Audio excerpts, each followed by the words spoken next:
తెలుగు రాష్ట్రాల్లో సార్వత్రిక ఎన్నికల సమరానికి వేళైంది. 2 రాష్ట్రాల్లో నిర్వహించబోయే ఎన్నికలకు కేంద్ర ఎన్నికల సంఘం నోటిఫికేషన్ రిలీజ్ చేసింది.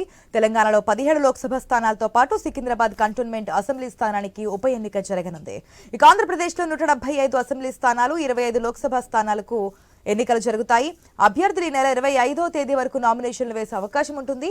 26వ తేదీన నామినేషన్ల పరిశీలన ప్రక్రియ ఉండగా ఉపసంహరణకు గడువు 29వ తేదీ వరకు ఉంటుంది. మే 13న పోలింగ్ జరగనుండగా జూన్ 4న ఓట్ల లెక్కింపు ప్రక్రియ చేపట్టనున్నారు.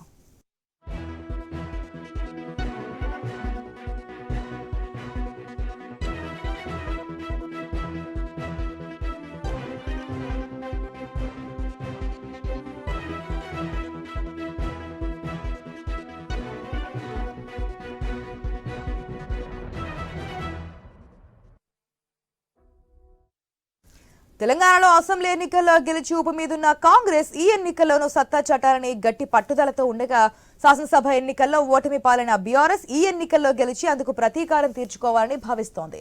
ఇక బీజేపీ గత లోక్సభ ఎన్నికల కంటే ఈసారి మరిన్ని సీట్లు గెలవాలని ప్రయత్నిస్తోంది.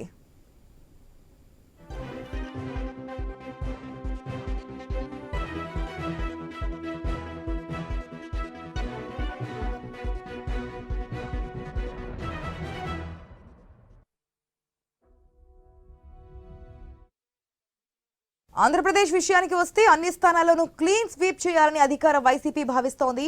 సీఎం జగన్ ను గద్దె దించాలని జట్టు కట్టిన టీడీపీ, జనసేన, బీజేపీ కూటమి ఎలాగైనా ఈ ఎన్నికల్లో గెలిచి అధికారంలోకి రావాలని ప్రయత్నిస్తోంది.